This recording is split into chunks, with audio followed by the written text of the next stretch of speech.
नमस्कार, मैं हूं संगीता राय। पूर्वांचल एक्सप्रेस न्यूज के इस वेब पोर्टल में आपका स्वागत है। आइए देखते हैं हमारे संवाददाता राम सकल यादव की यह विशेष रिपोर्ट।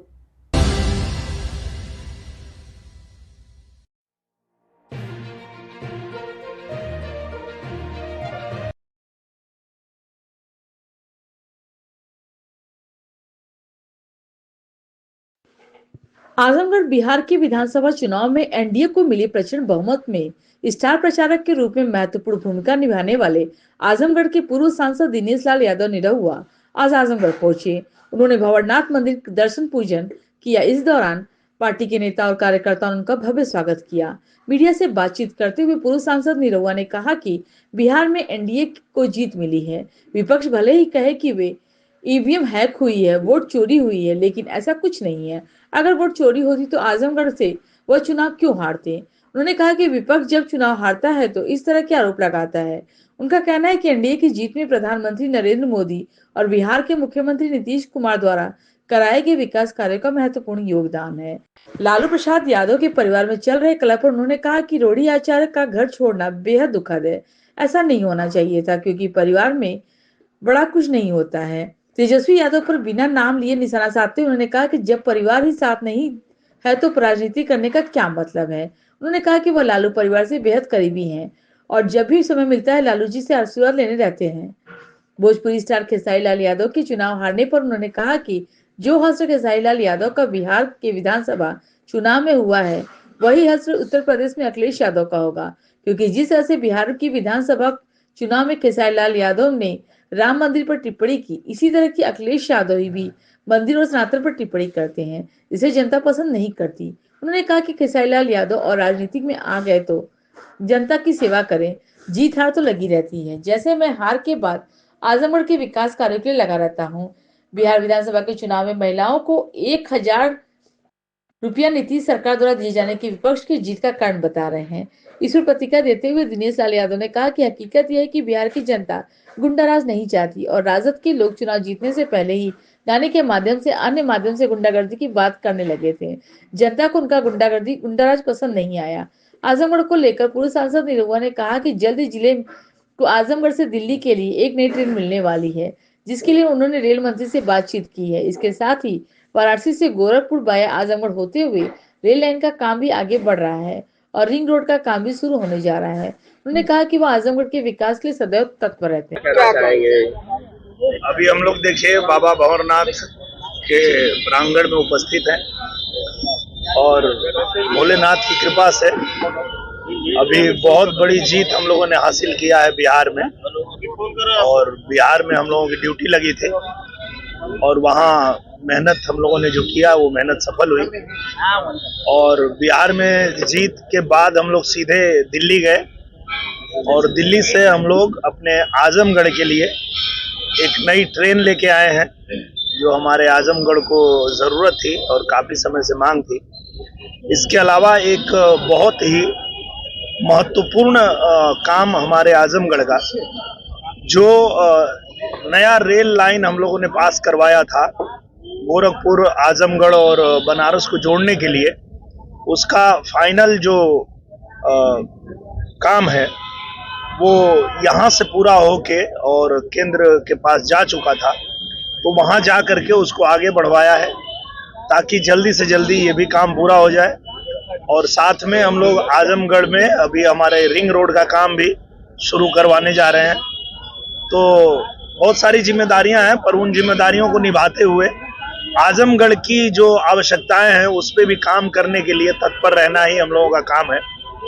हमारी जो टीम है, जो हमारे जयनाथ भैया हैं, हमारे रामपाल सिंह जी हैं, हमारे जितने भी पार्टी के लीडर हैं, सब लोग यहाँ आजमगढ़ में लगातार बने रहते हैं, काम करते रहते हैं और जो भी यहाँ जरूरतें हैं, आवश्यकताएं हैं, उससे हमें भी बताते रहते हैं, अवगत कराते रहते हैं।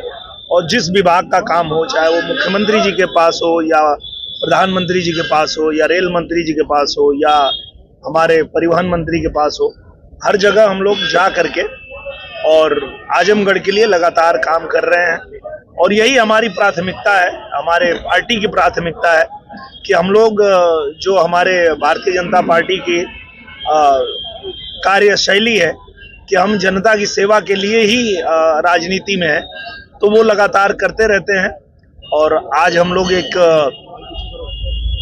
यूनिटी यात्रा भी हमारी निकलेगी, जो हम लोग मुबारकपुर में निकाल रहे हैं, तो इसी के लिए हम लोग आजमगढ़ में हैं। अभी बिहार हमने कहा भैया कि ये वही अखिलेश यादव हैं जो आप लोगों को अगर याद होगा तो 19 में चुनाव परिणाम आने के पहले ही उन्होंने कह दिया था कि हम नहीं मानेंगे। चुनाव आयोग चले गए थे और उन्होंने कहा कि यहाँ धांधली हो रही है, यहाँ का परिणाम मानना ही नहीं है, पर जीत गए तो मान गए। तो मैं वही कह रहा हूँ, इन लोगों का चरित्र ही यही है कि ये जब जीत जाएंगे तो सब ठीक है, हार जाएंगे तो सब खराब है, ईवीएम खराब है, फिर वोट चोरी हो जाती है, सब कुछ हो जाता है। तो उनसे पूछो ना कि आजमगढ़ में कैसे जीते, वोट चोरी करके जीते हो क्या? ये प्रक्रिया जो होती है वो एकदम साफ सुथरी होती है। जहां जिसको जनादेश मिलता है, जहां जिसको लोग चाहते हैं उसको जिताते हैं। आजमगढ़ में अगर आपको जिताया है तो उसको हमने स्वीकार किया, अब बिहार में हमें जिताया तो आप भी स्वीकार कर लो, रो क्यों रहे हो? मतलब 10,000 चला गया, इससे बिहार की जीत हुई है। मैं वही कह रहा हूँ ना कि वो सारी बात करेंगे, अपनी कमियां उनको पता नहीं है कि वो क्यों हारते हैं। उसी बिहार में आप जाएंगे तो पहले जो इनका गुंडा राज था, ये आज भी वही बात कर रहे थे कि आवे दे 6 गोली मार दे छाती में, झंडा गाड़ दे, घरे से उठा ले, भैया का सरकार बने दे, उड़ा दे। तो ये जो इनका जाहिलपना है, जो इनका ये गुंडागर्दी है, ये इनको हराता है। ये इनको समझ में नहीं आता है कि जनता को जब आपकी सरकार नहीं है तो आप धमकी दे रहे हो, जब आपकी सरकार बन जाएगी तो जनता का हाल क्या करोगे? ये जनता नहीं समझती है। जनता समझती है कि भैया जब कुछ लायक नहीं हो तो इतना उछल रहे हो, जब कुछ लायक हो जाओगे तब तो जीने नहीं दोगे। तो जनता अच्छे से जानती है कि हमें अगर शांति से जीना है, तरक्की करना है, तो इन गुंडे माफियाओं को सत्ता से दूर रखना है। वही हाल इनका यूपी में भी है, वही हाल इनका बिहार में भी हुआ है, और आने वाले समय में आप देखिएगा बंगाल में भी वही हाल होगा। 2027 को लेकर और फिर भी वो एक प्रत्याशी खेसारी लाल यादव, जिनको काफी उन्होंने समर्थन दिया था, हार गए, उस पर क्या कहना चाहेंगे चुनाव?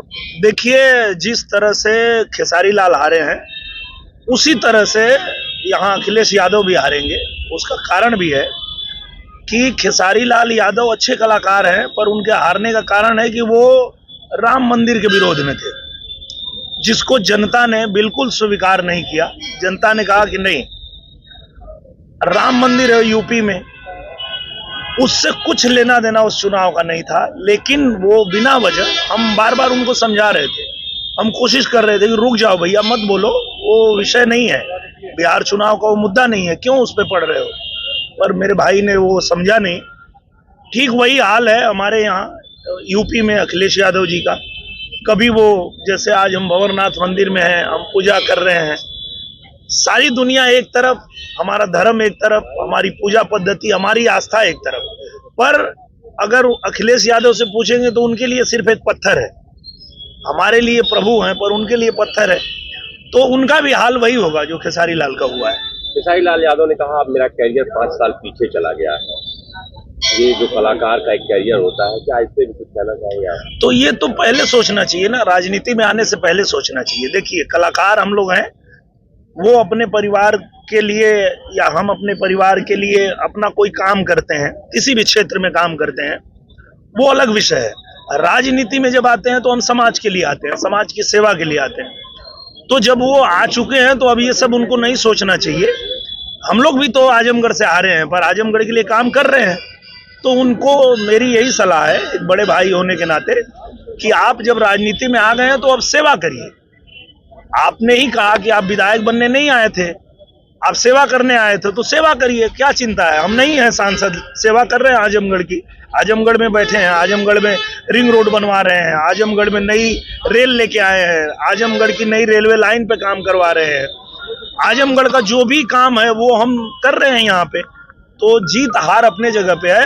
अगर आपकी नीयत है सेवा करने की तो आप करिए, और उनको सेवा करना चाहिए। आजमगढ़ में जैसे हम लोग कर रहे हैं वैसे उनको छपरा में करना चाहिए, चिंता नहीं करनी चाहिए।